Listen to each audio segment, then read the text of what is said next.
intervenciones, no necesariamente preguntas. Si alguien tiene alguna tesis la puede formular. Pero yo voy a asumir primero, digamos, públicamente mi condición de moderadora. Y, no, o sea, dos comentarios muy breves. Yo no soy economista, primero, digamos, pero, a ver, el tema del contexto, que yo creo que uno lo puede ver en términos aún más amplios, digamos, en términos de una historia baltánica. Estaba pensando en Japón, que hoy día lo citamos tan poco, digamos, y me parece como mucho menos relevante que antes. Estaba pensando, digamos, en que probablemente Japón, estoy pensando en la Revolución Meiji, o sea, en el siglo XIX, ¿no es cierto? Todo este proceso, que es una reforma política, digo, de origen político, todo este proceso de modernización, ¿no es cierto?, de Japón, la sociedad japonesa, Japón, su modernización, occidentalización, bueno. Claramente, lo de Corea uno podría, digamos, bueno, finalmente es una óptica cultural, histórica, no sé, cuando fueron colonias japonesas. O sea, yo creo que la revolución Meiji es algo que proyectó larga sombra. Tailandia es un caso similar. Hay también ahí una suerte como de efecto imitación. Bueno, en el caso de América Latina no hay nada parecido a la revolución Meiji, digamos. La modernización ha sido, digamos, en fin, bueno, no sé, de otro tipo. Entonces, quizás eso, bueno, explica también lo de Corea, digamos. En general, Asia, Singapur, yo creo que también eso. O sea, yo creo que Japón tiene como, la historia japonesa tiene dos efectos importantes. Uno, la revolución Meiji y sus efectos, digamos, muy efectiva. Lo otro es haber derrotado, por lo menos en una primera etapa de la Segunda Guerra Mundial, a los británicos primero, digamos, y haber logrado contener a Estados Unidos durante un tiempo, digamos. Lo cual, según todos dicen, fue lo que gatilló, digamos, todos los procesos de descolonización posteriores, digamos, occidentales que no eran invencibles finalmente, digamos, se los podía derrotar. Bueno, ese era un comentario. El otro es esto, digamos, de esa primera etapa negativa, digamos, disfuncional respecto de cadenas productivas, ¿no?, de los procesos de innovación. Bueno, en algún momento yo fui parte, digamos, dos veces, de todos estos esfuerzos, digamos, de modernización del Estado en Chile, modernización de la gestión. Y uno de los temas que surgió como muy rápido, digamos, es el de que efectivamente hay un valle, digamos, ya, que se produce inmediatamente después de la adopción, digamos, de procesos de modernización de Estado, gestión pública. Hay un valle en que claramente la eficacia disminuye, la eficiencia disminuye, y el valle puede ser relativamente largo, digamos, puede no ser corto. Ahora, eso encierra un problema, digamos, porque en las dos instancias, digamos, de esto de modernización del Estado, fue primero, después de la gestión pública, ¿no? Hubo que cambiar el nombre. En los dos casos, la demanda era por resultados prontos. O sea, queremos burocracias efectivamente mucho más eficientes y eficaces, burocracias mucho más amables, en fin, bueno, etcétera, digamos. Ya queremos realmente mucha mayor rapidez en los procesos de trámite, y por favor que el e-government se traduzca pronto en el resultado, en fin, que hay que exhibirlo, porque obviamente hay elecciones, digamos, ya, a un plazo que es mucho más corto, ¿ya? Entonces, esto, digamos, yo creo que enfatiza el tema del largo plazo. O sea, en definitiva, bueno, no es que esté siendo, digamos, no es una apreciación antidemocrática, pero ciertamente, digamos, la política es más miope por lo general, y sobre todo en tiempos normales, es miope. Le cuesta asumir, digamos, una visión de mucho más largo plazo, que muchas veces tiene rendimientos políticos, ¿ya?, negativos, digamos, en una primera etapa. Entonces, sí, yo creo que eso es súper real. Entonces, enfatiza lo del largo plazo, enfatiza la necesidad de institucionalidad muy estable, muy permanente, enfatiza la necesidad de poco turnover, digamos, en términos del personal, en fin, ¿no? Bueno, esta noción de política de Estado, digamos, lo que hemos hablado tantas veces. Bueno, era eso, digamos, pero bueno, por favor, perdónenme por haber abusado. ¿Cómo procedemos? Mira, ¿por qué no tratamos de acumular algunas preguntas o intervenciones y entonces las 2, 3, digamos 3, y ahí entonces les doy la palabra a ustedes y después vamos a hacer más preguntas. No sé. Les pido por favor si pueden identificarse al momento de preguntar. Mi nombre es Lucía Miranda, estoy trabajando en un proyecto con Ángel como en una consultoría para el PNUD. Quería agradecerles la exposición, la verdad que me encantó todo lo que cada uno aportó, así que muchas gracias. Y bueno, mi duda o mi pregunta, un poco en la línea de lo que planteaba Ángel, a raíz de lo que expuso José Miguel, esta trayectoria en la que primero se constata un aumento en I+D y luego se ve la productividad de los factores. Y mi duda es, ¿cómo amortiguar ese valle, ¿no?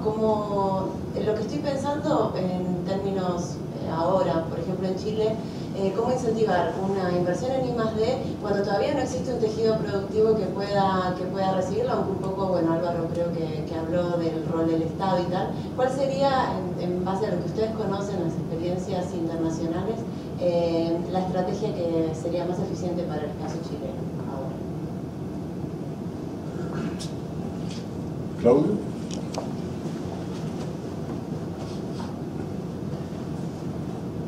Bueno, yo soy Claudio Reyes, coordinador del proyecto de Flaxo. Uno de los temas, por lo menos en mi conocimiento, tiene que ver con el desarrollo que ha ocurrido tanto en Brasil como en Corea. Tiene que ver que al mismo tiempo, y probablemente desde los años 50, hubo una política de promoción de las pequeñas y medianas empresas. Fue muy importante desde el Estado, donde parte importante de los mercados públicos se garantizaron como acceso, etc. Con apoyo tecnológico, con una política de incentivo y hablemos directamente con proteccionismo de la pequeña y mediana empresa. Desde el punto de vista de una política de innovación y tecnología, una de las cosas que ha estado ausente a mi juicio, podemos haber hecho algunos esfuerzos, ¿no es cierto?, medianos o pequeños, pero en general el tema PYME ha cojeado en Chile. Y probablemente bueno, también ha cojeado, ya el tema del sello ProPyme fue abandonado por los organismos gremiales, no hay una convicción sobre eso. Y en un proceso de una política industrial, como hablaba Álvaro, la PYME juega un rol ahí. Y probablemente no solamente es un tema de generar incentivos, sino tener una política donde haya una posición clara y definida del Estado en relación a la pequeña y mediana empresa y su recuperación particularmente de mercado. Porque la verdad es cierto, no hay masa crítica, pero el nivel de ahogo, digamos, de la pequeña y mediana empresa en términos del acceso a los mercados, del nivel de ventas que puede producir, como la concentración que existe en una serie de industrias es impresionante. Por lo tanto, claro, la masa crítica ha ido desapareciendo en el tiempo, digamos. Entonces mi pregunta es, ¿cómo va correlacionado esto con una política en relación a la PYME, una política de innovación y desarrollo? Gracias, Claudio. Sí. Hola, mi nombre es Martín Bunster de Universidad Mayor. Yo estoy en el mercado, precisamente de la experiencia que tenemos como universidad y observando las otras universidades, que hoy día existe un cambio efectivamente significativo en las universidades más relevantes respecto a convertirse en universidades complejas, donde hay muchas universidades que están trayendo un gran volumen de investigadores a cada una de las universidades. Entonces, yo no veo eso que ocurra en la industria. Hoy día hay todo un incentivo por parte también de las mismas universidades para formarse en un tema más complejo, con algunos incentivos que tiene CONICYT para el incorporar doctores en las planillas, en sus investigadores. No veo ese crecimiento por parte de la industria, con cómo se reparte respecto al tema de la investigación básica o la investigación aplicada, hacia donde uno debería aspirar. Y entonces se me viene la duda, veo un desbalance respecto a lo que es educativo versus lo productivo. Y respecto al tema de los incentivos que generaba el gobierno, los distintos gobiernos, el año pasado se creó una nueva ley de investigación y desarrollo con tema de franquicia tributaria, de devolución. Yo no sé qué tan exitosas han sido esas políticas, cómo se han rentabilizado esas inversiones, se ha aumentado la inversión por parte de las empresas dada esta nueva franquicia, o hacia dónde van a ir los incentivos de las empresas para traer investigadores e invertir en investigación. O sea, se ve complejo el escenario, pero no tengo información de cómo hacer mi cosa. Gracias.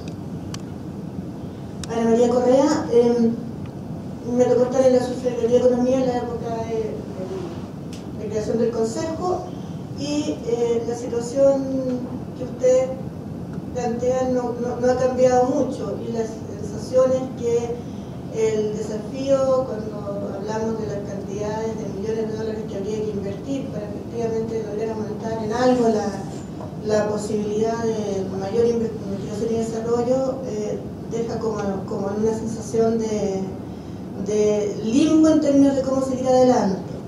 Entonces me encantaría si pudiéramos avanzar un poquito más en algunos aspectos. Me parece el análisis que tienen hecho extraordinariamente interesante, pero cómo logramos ir de esta conversación a nivel de diagnóstico a una conversación en términos de poder tener algunos lineamientos.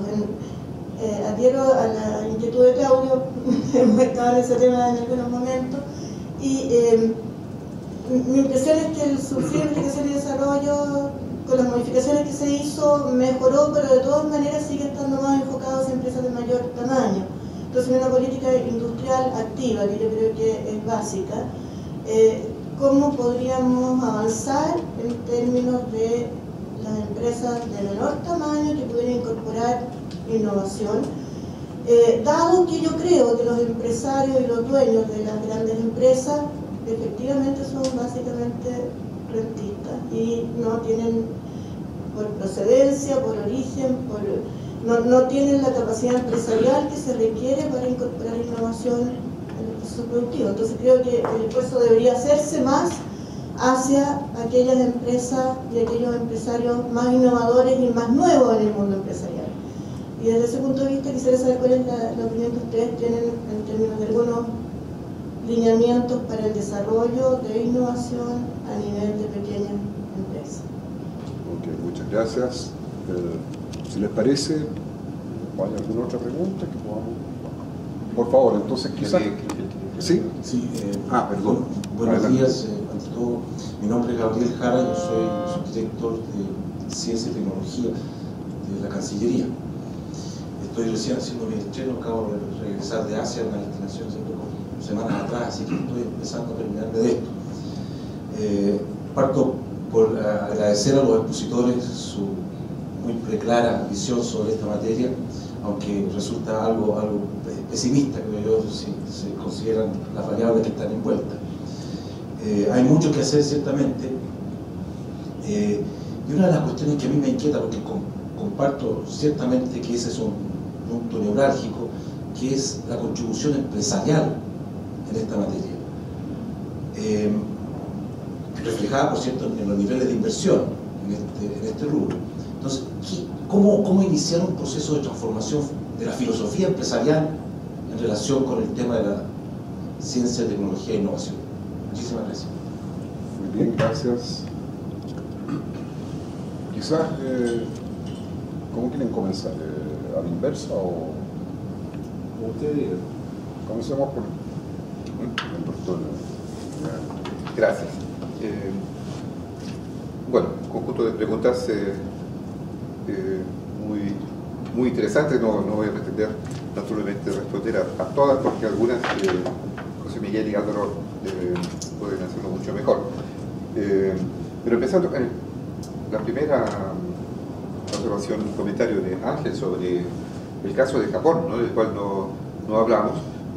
Bueno, es un caso que yo viví casi 20 años en Japón, entonces lo conozco de cerca, y en realidad es un caso diferente de los otros, porque Ángel está muy correcto en decir que el proceso de modernización de Japón se inició con la restauración Meiji, que fue a finales del siglo XIX,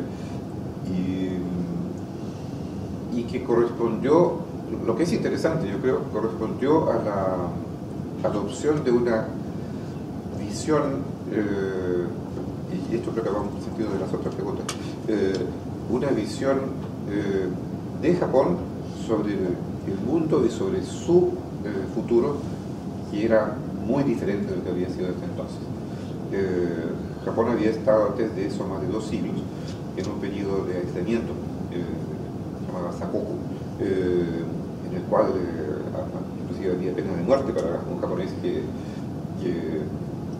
algunos casos inclusive que pescadores que el viento se lo llevó y cuando volvían igual por haber tenido contacto con el resto del mundo, no, eso no era admisible. O sea, Japón estaba totalmente aislado. Tenían sus motivos para eso en la época, tenían ciertos fundamentos, pero al abrirse vieron y dijeron, bueno, nos quedamos, vivimos en otro mundo. Realmente Japón era una sociedad prácticamente feudal, y había inversión en capital humano que era buena, pero no había tecnología y el conocimiento científico del occidente era bastante superior. Entonces ahí Japón, como una nación, decidió tratar de aprender todo. Por ejemplo, se mandaron teams, equipos como investigadores que iban a otros países y se certificaban, hacían sus dibujos, se mandaban todo. Trajeron también al grupo a profesores, investigadores, inclusive hasta un tutor para el príncipe fue traído de fuera de Japón. Entonces fue un esfuerzo. Entonces, lo interesante es, y eso yo creo que es una buena lección para países sudamericanos, es que al modernizarse Japón no renunció a sus valores tradicionales, a los cuales consideraban que tienen valor. Por ejemplo, a pesar de que hubo en algún momento un movimiento que quería que se eliminaran los kanji, los caracteres japoneses, para sustituirlos pero eso no fue minoritaria la oposición y Japón permaneció y hasta ahora eso fue mantenido. Y muchas otras tradiciones que en el mundo globalizado de hoy proyectan a Japón como un exportador de productos que no tendrían si no fuera por eso. Si se hubieran adaptado, por ejemplo, la gastronomía occidental, no existiría el sushi, o se hubiera quedado relegado a algo marginal que ellos mismos no lo consideran mucho. Entonces, la valorización de eso, de lo que tenían, junto con la adopción de lo que era interesante de fuera, dio una combinación muy especial. Se considera que en Japón va a haber la coexistencia bastante armónica de esas dos culturas en Japón. Ahora, después de eso, Japón se convirtió naturalmente, como fue efectivamente el país que consiguió en su momento derrotar a potencias occidentales. Bueno, mucho antes de eso venció a Rusia, y bueno, tuvo todo el periodo de belicismo de Japón, que tomó un carácter de expansión territorial, y bueno, al final, en el apogeo de la Segunda Guerra Mundial, Japón dominaba toda Asia, no le faltó Australia, pero de Indonesia hasta Manchuria, todo era controlado por el imperio japonés. Entonces, cuando Japón fue derrotado, la destrucción material fue muy grande, pero el capital humano de lo que estaba permaneció, de manera que en ese sentido fue relativamente fácil para Japón levantar luego. Hubo circunstancias que ayudaron, como por ejemplo la Guerra Fría, que se estableció con la República Popular China, la Guerra de Corea y todo eso. Eso permitió que Japón no fuera más tratado como digamos, un país criminal de guerra, sino como un aliado por Estados Unidos y los países occidentales, y ayudó mucho a la recuperación industrial del país, y después de eso se convirtió en el ejemplo a seguir por los otros países de Asia.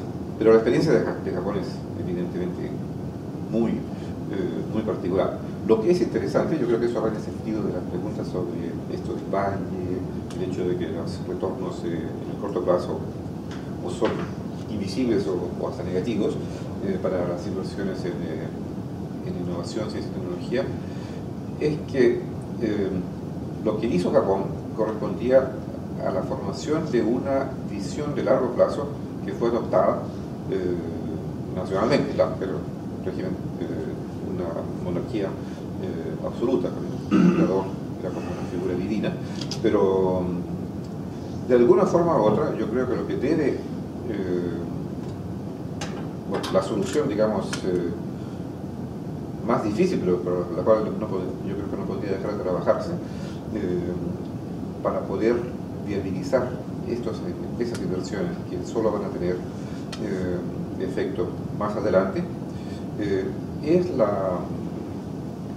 liderazgo político que conduzca a una visión de largo plazo como país, y al adoptarse esa visión va a ser más fácil aceptar que en el corto plazo los resultados no serán visibles, pero va a quedar claro que un esfuerzo decidido y sostenido a lo largo de los años va a llevar a resultados que serán positivos para un poco más allá. En educación es lo mismo, entonces yo no veo cómo obviar la necesidad de la elaboración de una visión que sea nacional, que vaya más allá de la lucha partidaria, de manera que sea aceptada por la sociedad como un todo. Naturalmente hay otras soluciones que tienen que ver con el financiamiento, por ejemplo, en el caso de las pymes, la creación de bancos que sean vueltos como existen en Corea, en Japón y en otros países, en todo un sector del sistema financiero que da apoyo y que permite entonces atravesar ese valle, ¿no? Hay ese tipo de soluciones también, pero yo creo que estas soluciones son insuficientes. Y en el caso de la educación, bueno, yo tengo algunas ideas en el caso de la educación, pero no es oportuno hablar ahora, pero de cualquier manera me parece que la parte de creación de algo que pase a ser aceptado nacionalmente, y ahí es más llevadero esa travesía del país. Gracias. ¿Cuándo? Oye, bueno, las preguntas son muy interesantes y dan para hacer un bonito debate si es que alcanzamos a hacerlo. Lo que quiero destacar, voy a partir de un tema de contexto que planteó Ángel, que me parece de mucha relevancia, pero situarlo en nuestra época histórica, y en el caso de Chile. Yo creo que hay una suerte de dualismo acá, que no tiene vaso comunicante y que genera un gran vacío para el tema que estamos, un gran vacío de contexto político para el tema que estamos discutiendo. Nosotros tenemos el oficialismo hoy día en Chile, la derecha que está en el gobierno, considera que básicamente el sistema económico que existe es un sistema bien montado, hay que dejarlo andar. Por eso la curiosa ausencia de reforma de parte del gobierno de Piñera, y es un sistema que necesita correcciones de rumbo, pero esencialmente funciona. Y ese sistema, con crecimiento, va a generar empleo, y el empleo va a generar bienestar. Ese es más o menos el esquema que está colocado por parte del oficialismo. Y del otro lado, uno nota que el discurso dominante es un discurso que plantea, miren, y mi opinión no deja de tener mucha razón, el problema central que tenemos en Chile es una democracia incompleta. Nosotros tenemos que terminar la transición democrática haciendo modificaciones a la Constitución, cosa que yo comparto, y tenemos que pasar de lo que yo llamo un régimen de bienestar mercadocéntrico a un régimen de bienestar más guiado por el Estado. no necesariamente que toda la provisión de servicios sociales sea hecha por el Estado, pero donde el Estado incremente su provisión directa de bienes sociales y también juegue un rol mayor en regulación. Sin embargo, esta oposición, cuyos orígenes históricos están en la década del 50 y del 60, no tiene una estrategia de desarrollo. No tiene una estrategia de desarrollo. No es desarrollista, por ponerlo entre comillas, en el siglo XXI. Es decir, la derecha cree que lo que existe funciona y lo que hay que hacer es crecer porque eso va a traer bienestar.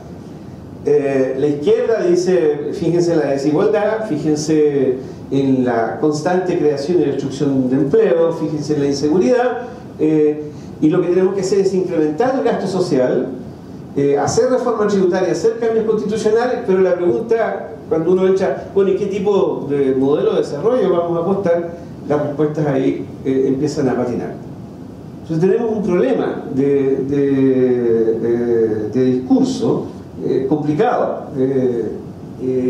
Yo les quiero decir, si hay algo que caracterizaba a la centroizquierda de los 50 y los 60, era que tenía un proyecto social y un proyecto de desarrollo. Malo o bueno, pero lo tenían. Tanto el gobierno de Eduardo Frei Montalva como el gobierno de Salvador Allende tenían una visión de qué cambios había que introducir estructurales, que eran institucionales, porque recordemos que la reforma que terminó en la chilenización del cobre y después de la nacionalización fue un cambio institucional, y la reforma agraria fue un cambio institucional de la estructura de propiedad, que fue provocando después, porque esas son dos reformas que quedaron en el tiempo, fueron provocando cambios estructurales en el largo plazo. Entonces la pregunta es, ¿cuál es la estrategia de desarrollo hoy día? Y no está claro. No hay un consenso en torno a eso. Porque eso implica plantearse un conjunto de preguntas más o menos difíciles. Y esto yo creo que esto se ve complicado, y uno aquí siempre tiene el optimismo de la voluntad y el pesimismo de la inteligencia. Se ve complicado porque tenemos un gobierno de 4 años, donde tú planteabas, o Ana María decía, donde las urgencias por tener resultados al segundo año, el tercer año, son cruciales, porque eso determina tu rendimiento en el periodo posterior. Entonces ahí tenemos un tema fundamental. Yo creo que nosotros debiéramos abordar esto institucionalizando la capacidad de planificación estratégica, de tal manera de combinar de que la explosión de expectativas que hoy día existe en nuestra sociedad no se coma a los próximos gobiernos y le impida realizar grandes reformas, pero no las va a poder hacer todas, y por tanto tiene que haber una cierta proyección a largo plazo. Y por eso yo creo que tiene que haber un Consejo Económico Social adscrito a la Presidencia de la República con una Secretaría Técnica, y que hable de una estrategia integral de desarrollo, no solo una estrategia de innovación, sino que una estrategia integral que va desde la ciudad hasta el bienestar, pasando por el desarrollo productivo y la innovación, y en ese contexto se desarrolla el componente de innovación tecnológica, que es el tema que hoy nos ocupa. Entonces creo que esto es un tema muy relevante, porque estamos confrontados ante un dilema significativo. El segundo comentario que quiero hacer es sobre el rol del Estado. Nosotros tenemos el problema de que los sujetos de la innovación tecnológica, la innovación se hace en la empresa. La innovación no es un invento, no es una creación científica, es algo que está en la empresa esencialmente, sea pública o privada. Entonces, el problema que tenemos es que lo que hace Chile es mucho aprendizaje, aprende constantemente, imita, incorpora, combina tecnología. Somos buenos para eso, y en eso se ha logrado, y genera, y siempre está captando modelos de negocio, modelos de gestión, de punta, y eso es lo que ha permitido avances notables. Los grupos económicos son, en mi opinión, modelos de punta de cómo se gestiona un grupo económico. Si ustedes miran la complejidad de las cosas que toma un grupo económico, no son menores. Y por tanto, los grupos económicos fueron innovaciones institucionales de hace 3 o 4 décadas atrás. Hay que mirarlos de esa manera. No por casualidad tienen esta perdurabilidad en el tiempo y esa capacidad de expansión que han tenido en la actualidad. El punto es que cuando se trata ya de meterse, bueno, creemos una masa crítica de empresas innovadoras, uno se encuentra ante el tema que no están, no hay los grupos no están dispuestos a hacerlo en la escala que quisiéramos que lo hicieran. Tenemos problemas de coordinación entre empresarios. El caso de Salmón es el caso más evidente. Nosotros nos pasamos toda la década del 90 desde el Ministerio de Economía y la Corfo tratando de convencer a los salmoneros que cooperasen para hacer I+D. Nunca quisieron, hasta que vino la enfermedad del virus ISA, que en realidad son 6 tipos de virus. Entonces, esto muestra también problemas de coordinación, de cómo se identifican lo que los economistas llamamos bienes club. Ese tipo de tema afecta. Entonces, yo creo que es inevitable que en un esfuerzo de ciencia, tecnología e innovación, el rol del Estado va a seguir siendo predominante para la próxima década, creando las condiciones para que emerja una oleada de empresarios innovadores en múltiples planos, ya sea de los grupos, ya sea de pymes innovadores. Pero no hay caso, no hay otra manera. Ahora, y tercer comentario que quiero decirle es sobre lo que es la política de innovación. La política de innovación no se reduce a lo que haga CONICYT, o lo que hace hoy día Corfo, o lo que haga mañana en el futuro el Ministerio de Ciencia, Tecnología e Innovación. Eso es tener una visión completamente restringida de la política de innovación. Por ejemplo, hay innovaciones que se han hecho a partir de exigencias regulatorias. Nosotros logramos, por ejemplo, abaratar el costo de acceso a Internet mediante un cambio regulatorio que lo hicimos a finales de la década del 90. Y eso fue un acuerdo producto de una comisión presidencial de Sociedad de la Información que me tocó ser su secretario técnico. Y propusimos y lo coordinamos con la Subsecretaría de Telecomunicaciones y se hizo un cambio regulatorio y ahí cayó el precio de acceso, el costo de acceso a Internet en ese momento era altísimo, mucho más alto de lo que hoy día, y eso ayudó bastante, ¿verdad? Entonces, hay muchas cosas que pueden hacerse desde diversas instituciones del sector público. El solo hecho, por ejemplo, exigir trazabilidad para las exportaciones agrícolas o agropecuarias, eso genera cambio tecnológico de mucha importancia y magnitud. Entonces, ese tipo de cuestiones entonces, las regulaciones, las políticas públicas del Estado pueden inducir dinámicas de innovación. Y lo que descubrimos con la experiencia de gobierno electrónico a partir del 2000, en la cual Ángel participó, trabajamos juntos en esta materia, fue que el gobierno electrónico inducía al cambio tecnológico en las empresas.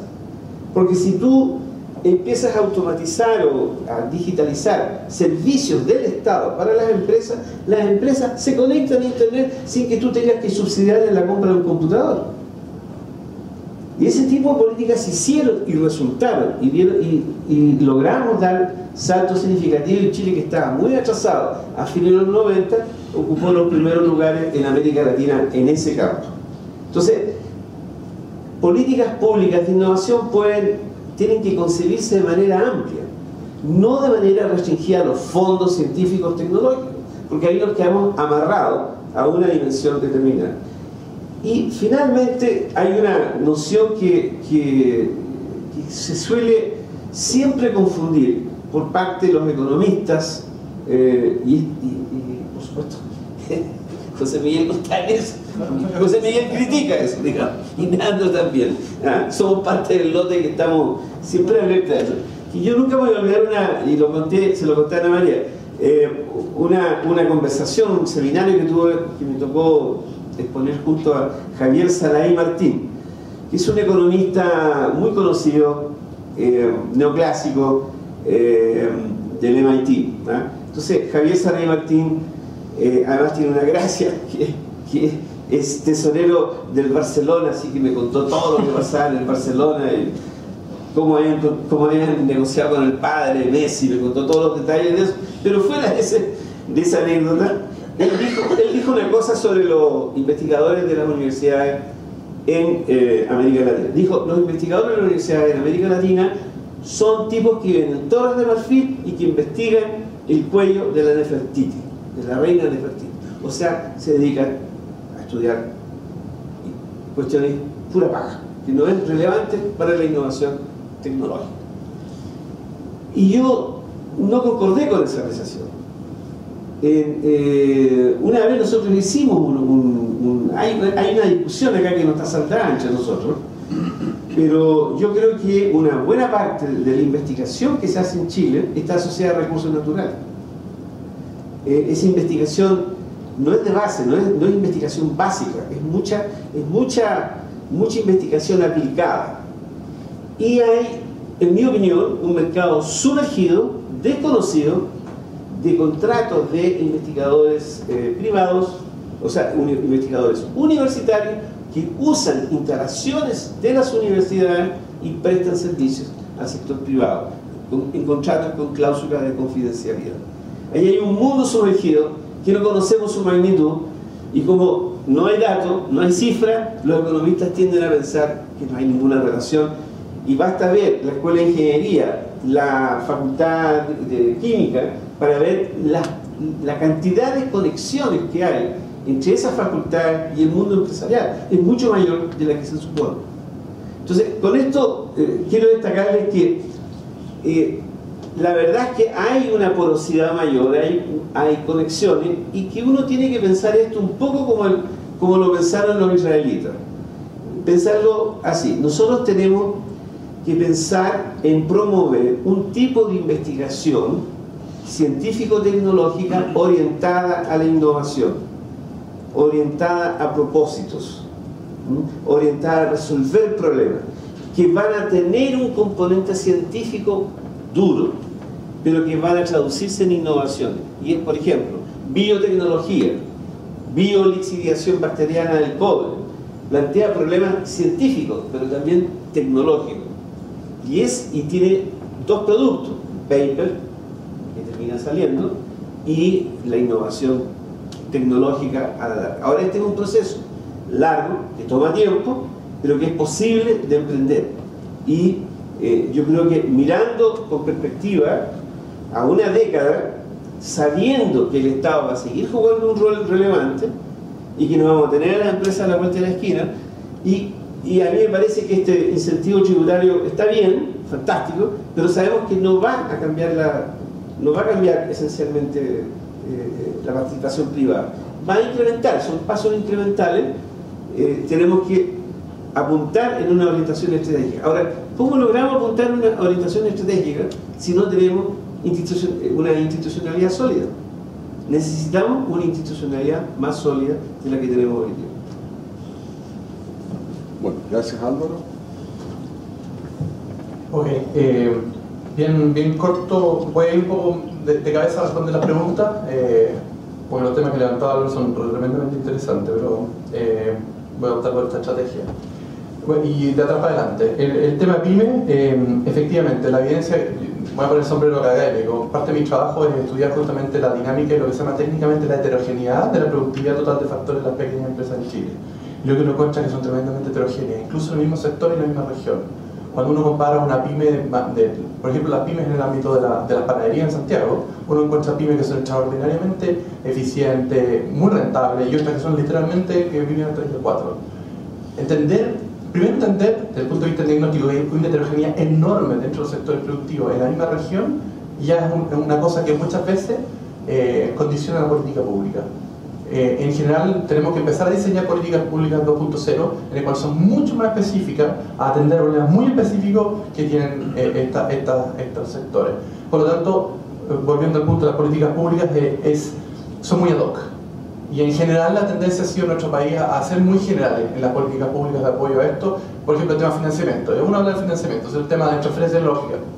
Sí, pero el problema de transferencia o extensionismo tecnológico que tienen las pequeñas empresas vinculadas al ámbito del calzado en la región metropolitana son distintas a las que tienen calzado en Valdivia. Completamente distintas por efecto climático, porque en algunos casos están los proveedores, en otros no están los proveedores, en fin.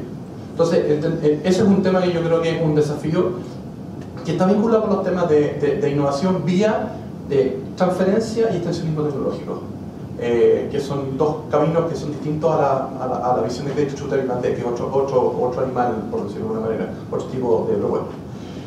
El segundo es el tema del crédito tributario, es la modificación a la ley 2241. Efectivamente, la ley entró en vigencia en septiembre, si no exacto, el 7 de septiembre del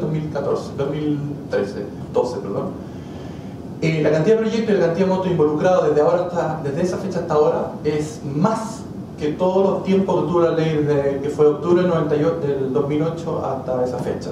Principalmente porque ahora permite que se haga crédito tributario, que se haga investigación de desarrollo intramuros. No, habiendo dicho, o sea, a tu pregunta, sí, aumentó muchísimo. Que era lo esperable. ¿Por qué de alguna manera antes no lo hicimos así? Porque en el fondo queríamos ver las mejores prácticas internacionales que mostraban que era mejor hacerlo en conjunto con la oferta.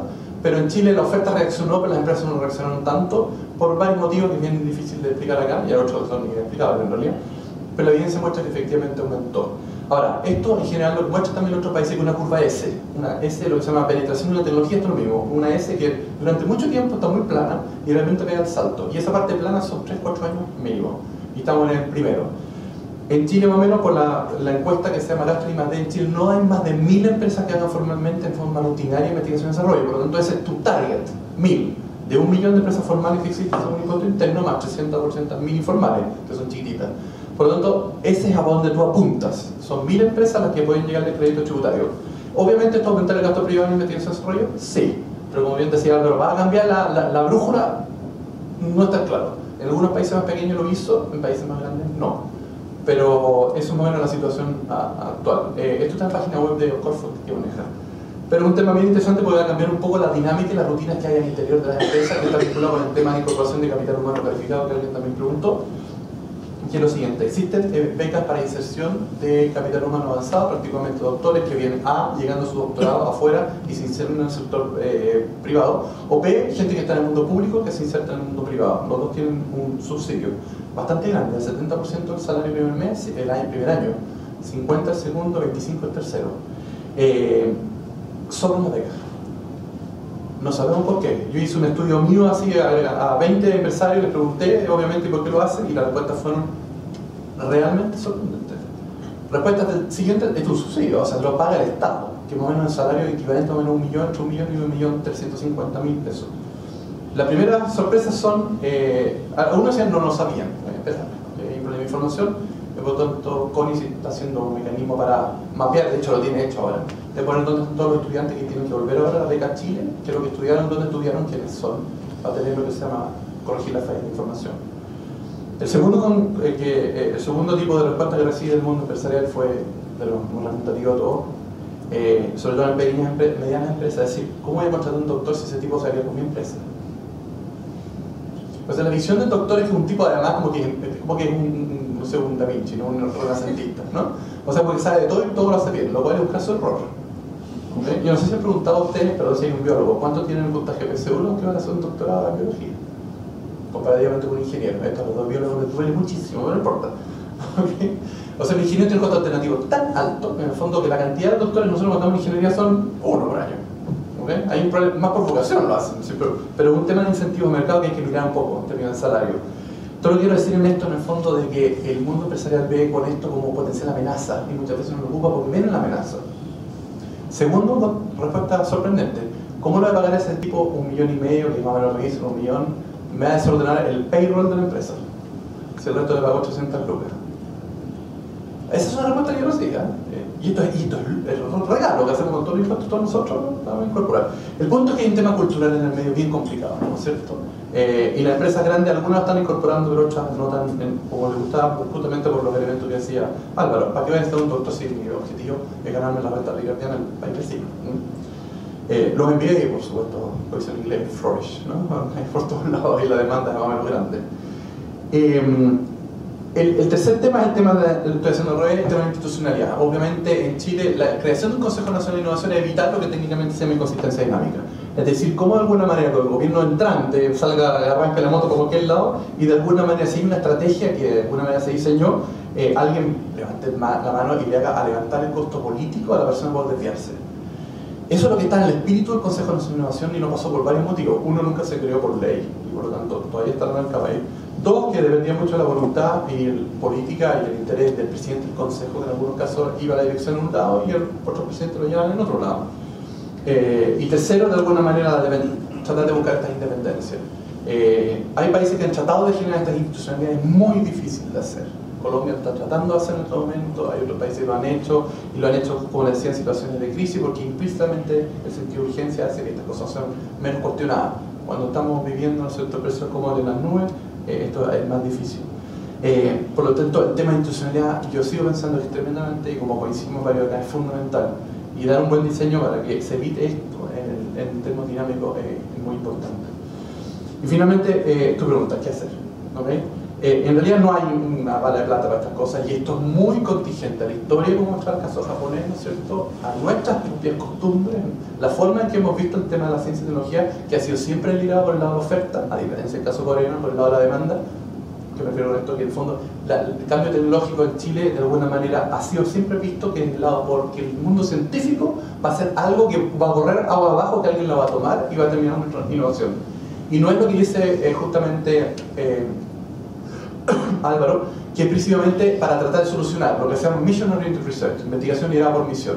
Yo estoy casado con una científica, sé lo que lo estoy diciendo. Cualquier cosa que esté cercano al mercado es síntoma de salir, corriendo. Y en Chile, argumentando un poco la cosa, entre más bueno el auto que tenga el profesor, más se lo rayan los colegas. Y no estoy hablando de broma.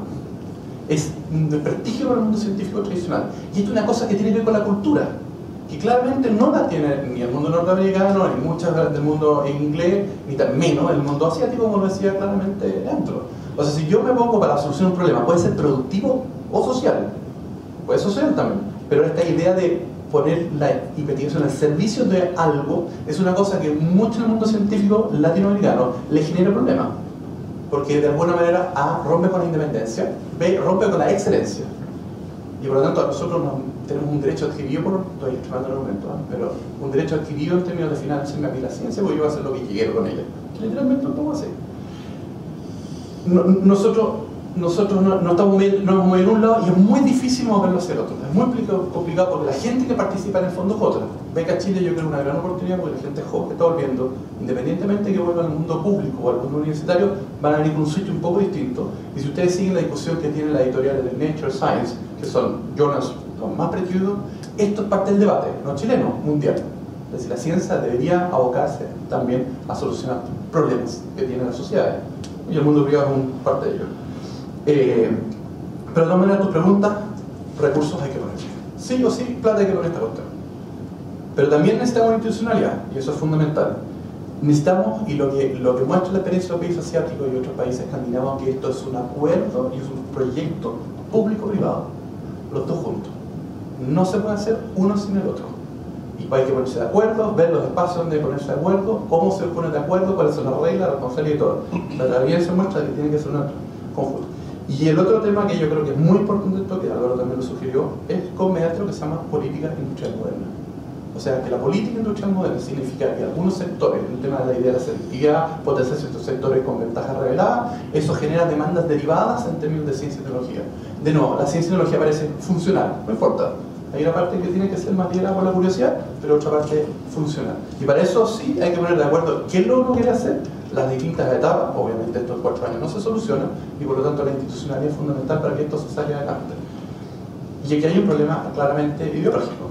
Obviamente hay un grupo de la sociedad china que piensa que eso es absolutamente sacrilegio y hay otro grupo que piensa que es la forma de hacerlo. Y es bien difícil porque hay que llevar una discusión política en esto para sacarlo adelante. Creo que los tiempos están justamente para levantar esos temas en esa discusión. Muchas gracias por la invitación. Muchas gracias a ustedes.